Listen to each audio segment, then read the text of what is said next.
Hello, everyone. This is Colorado's NYRA Nodes. We are here today interviewing Gabriel Cervantes with Maddex and Rahman doing the questions. Maddex, will you take us? All right. I understand that some people may not know who you are. Could you give us just an introduction? Just base introduction. Who are you?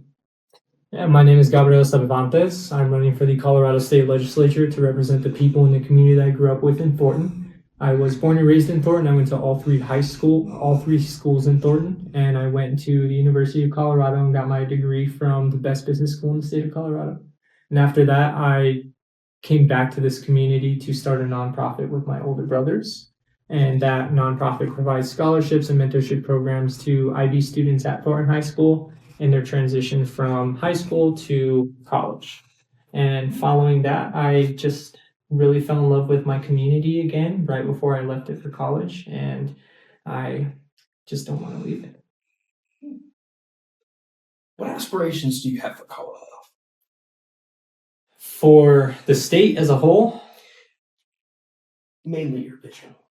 my vision is that Coloradans, young and old, will be able to buy and sell and continue to live in housing without being crushed by taxes. My vision is that Coloradans will be able to breathe clean air and drink clean water, work good jobs, and send their kids to good schools. So my question for you is, why should people trust you and vote for you? People shouldn't trust me because you shouldn't trust politicians. People should have faith in politicians. People should have hope in politicians that they'll do the right thing. And that's why we have elections, because if you are not trustworthy, then you shouldn't be in office.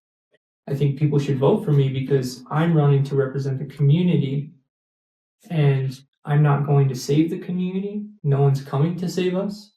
But what I'm going to do is work to make sure that people have a fighting chance in our community to have a say in what they want to do with their lives in their own communities.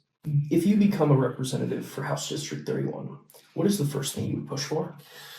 That's a great question. And we have talked about it a lot. When we built our platform, we went all over the district from the north to the south, and we asked people what the most important things were to them. And we asked them, we took it a step further and we asked, what do you want to see get done about it specifically? And we wanted to really bring people into that larger conversation of what they want to happen in their communities. I would say the first thing that we would probably push for is we want to create a legal pathway for the state of Colorado to criminally prosecute ICE agents who are abusing their authority and acting outside of the scope of their federal power. So why do you want to become a representative? I want to become a representative because I have been someone who has served this community and served its people for the majority of my life. I really kind of fell in love with service when I got my first job. It was the Taco Bell right off of 84th Avenue. That was my first service job. I was 15 years old and I worked in the restaurant industry for about a decade after that. After I got my degree, we were focusing on serving students in the Thornton area. And then following that, I made my move into financial services, where I ensure that people who are trying to save for retirement or save for a future are not left behind in that same sense. So on some youth questions. What do you think of youth curfew laws? Youth curfew laws? Yes. I honestly don't know. I haven't heard too much about youth curfew laws. Could you explain a little bit more about it?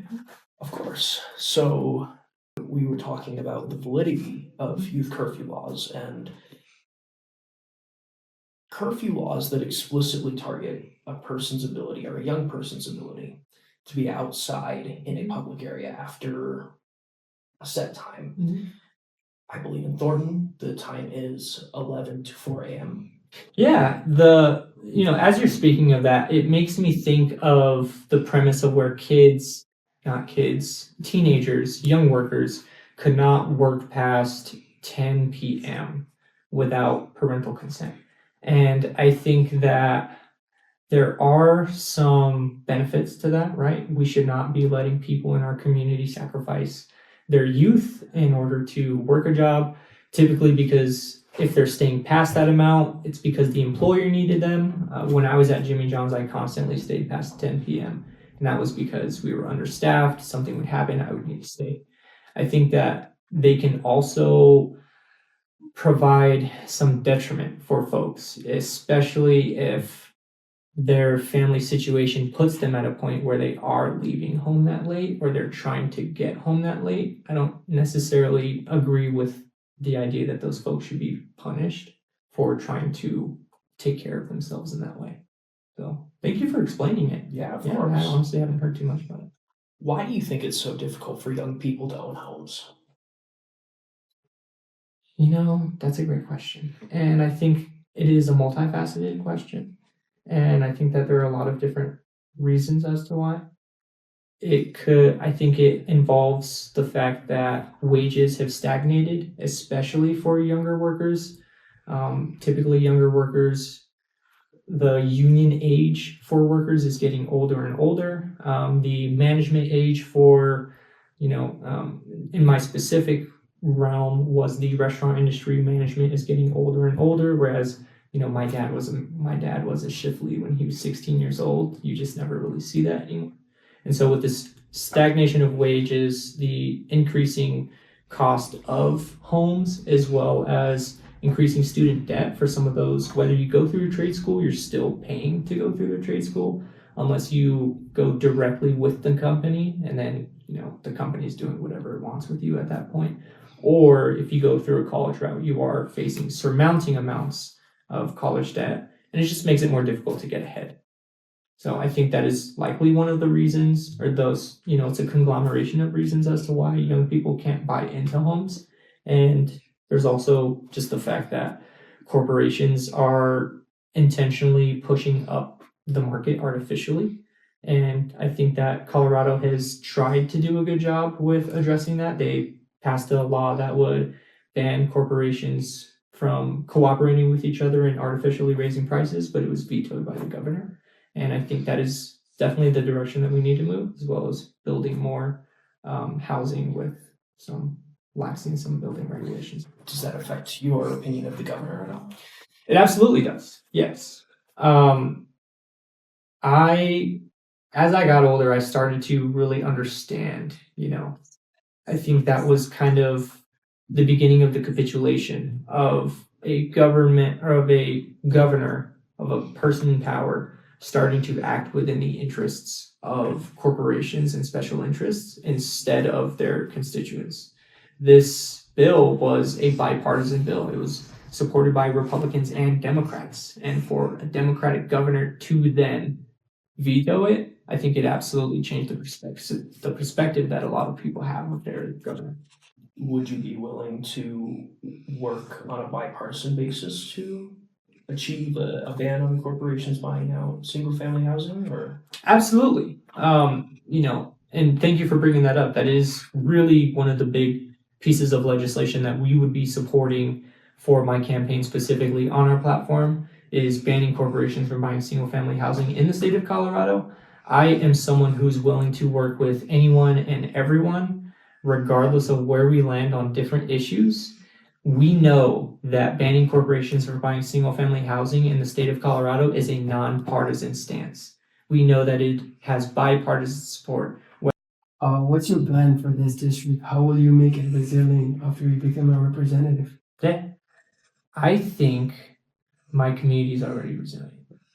I come from a community where we make sure that everyone's taken care of, that people have clothes on their backs and food on their tables. What I want to work towards is to give our community the ability to take that step forward and get ahead on their bills. Live in housing that isn't taking over half of their income, making sure that they're breathing clean air and drinking clean water.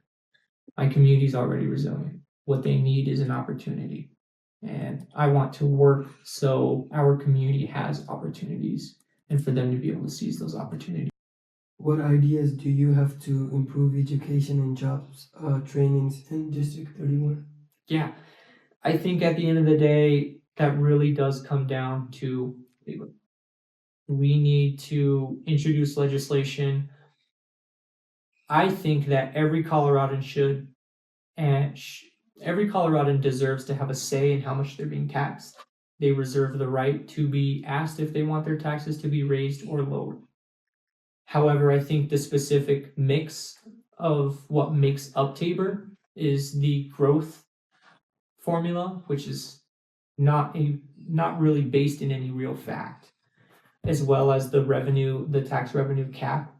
I think if we can get rid of those two things and bring our tax system back to where folks can just have a say in how much they're being taxed, then we can do things like fund schools. Then we can do things like fund vocational programs for people going into the trades, because then they don't have to rely on an employer to be able to do those things. Then we can focus on making sure that people have good jobs, because maybe we can pass a universal healthcare system, a single-payer healthcare system in the United States, so employers don't have to worry about giving their employees health insurance and dealing with the headache of having a health plan, or employees, vice versa, don't have to stay at a job that they hate just because they have benefits. I think those are the ways that we can make sure that people have good jobs and people have access to training programs within the communities. And it really will be a domino effect of how we need to get that done. I personally don't think we can necessarily do that with a constrained budget, but I think that we're starting to build a momentum that we need to reform Tabor. What experience do you have that prepares you to represent our district? I have the experience of the people of my community. I will bring the wisdom and the guidance of people like Joe Salazar and Polly Baca and Manny Rutino, who's currently running for Congress, in how to navigate these spaces. And I will bring a sense of humility and understanding with a basis of curiosity first, because I always want to hear the ideas that other people have. There's a person that I know, she's running for the Colorado State Treasurer. Her name is Representative Brianna Titone. And she says one of her goals is that she wants to have someone leave her office every day thinking, well, I didn't think of that. And so she's someone who's very out of the box. She's someone who will throw anything at the wall and see if it'll stick. And I want to approach my leadership and my seat in that way. And if I make a mistake, then I want to be able to have the grace and the humility to tell my constituents that, hey, I made a mistake. And if you choose not to vote for me again, then I completely understand that. And that is the experience that I will bring to the seat. How will you stay connected to the needs and concerns of District 31 diverse communities? Yeah, I think one thing that we have been doing with a lot of success is we are creating proxies for communities. As much as I would love to, there's 86,000 people who live in the House District of 31, and you can't talk to every single person. I think one of the things that I would like to see us do is building rapport with folks in our communities for them to be our liaisons into that community, as well as being someone who will just pop in on a random door one day and ask someone, this is what is going on at the state capitol. This is what I'm doing. What do you want to see get done? How do you feel on this? How do you think I should vote on this? Asking those 5 simple questions to people who live all over the district, I think, is going to do wonders. And making sure that you have a specific force of people who are community representatives of Wood Glen, of Original Thornton, of Fox Run South, of those very specific areas that you can reach out to and communicate with, and then they can disseminate that information. And then if there's larger things that need to be communicated with, or if someone wants to meet with you specifically, that accessibility is going to be extremely important. You mentioned earlier that you understand the budget. Where is the area where the state is struggling the most with the budget? Well, I think the way that they're trying to address the specific issue is through healthcare. Most of the state budget goes through education, which they are already hemorrhaging money from. They are essentially trying to privatize parts of the healthcare system within Colorado. And I think that's where they're trying to plug the $680 million shortfall that we have in the budget right now. So I think that there are things that the state can do, and I think as it relates to either the corrections part of the budget or the agricultural part of the budget, as well as making sure that farmers are receiving the support that they need and making sure that there's not wasted money in that, because the state, especially when it comes to agricultural industry, Colorado just tends to throw money at things and then hope it will get better. I think if there's more accountability with how that money is being spent, then we can account for more of that and we don't have to gut our healthcare system. What's your leadership style and how will it serve District 31? My leadership style is more of a laissez-faire and guiding style. I am someone who, going back to my restaurant management days where I was working with people who were 18 and 19 or 15, 16, I didn't hire 15-year-olds, or we were working with 45-year-olds.